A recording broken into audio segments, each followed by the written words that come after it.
Bonjour et bienvenue pour cette 48e étape de notre voyage à travers l'Atlas des îles abandonnées de Judith Shalansky. Aujourd'hui, nous restons dans l'océan Antarctique. Nous allons tout au sud de l'Argentine, dans les îles Shetland du Sud, et nous allons visiter l'île de la Déception, de sinistre mémoire. C'est aujourd'hui une île inhabitée, mais elle fut en son temps une plaque tournante de la chasse à la baleine. Et je voudrais profiter de cette occasion pour dédier cette vidéo au capitaine Paul Watson. On manque facilement la passe, car l'entrée de la Calderia ne fait pas 200 mètres de large. Ici, dans le soufflet de Neptune à la porte de l'enfer, dans la gueule du dragon, les éléments sont toujours déchaînés. Mais derrière, tapis à l'ombre du volcan assoupi, se trouve l'un des ports les plus sûrs du monde, la baie des chasseurs de baleines. Les habitants l'appellent New Sandefjord, le fjord d'extraction d'huile de baleine le plus austral du monde, plaque tournante de la chasse aux baleines qui a sa propre flotte, 2-3 mâts, 8 petits baleiniers vapeur et 2 grands.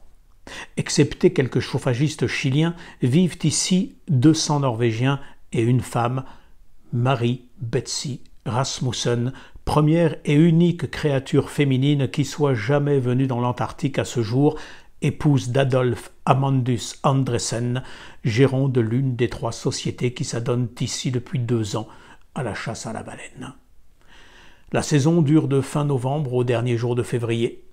Ils chassent avec de nouvelles techniques expérimentées dans le Nord. Des harpons munis d'explosifs sont tirés des canons du pont avant des baleiniers et vont se ficher dans le dos des grands cétacés que tout chasseur de baleines sait distinguer de loin les uns des autres.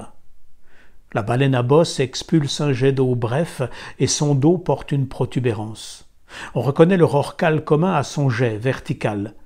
Quant à la plus précieuse, la baleine bleue, on l'identifie à sa nageoire dorsale et à la hauteur de son souffle.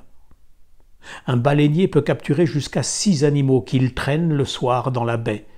Sur la plage de sable noir, les chasseurs de baleines arrachent des gueules la masse des fanons, dépouillent les peaux luisantes, séparent la graisse de la chair et extraient cet or blanc pour en faire de l'huile dans des chaudières géantes. Les bassines ne sont pas chauffées au charbon mais au cadavre des pingouins capturés au Bailey Head.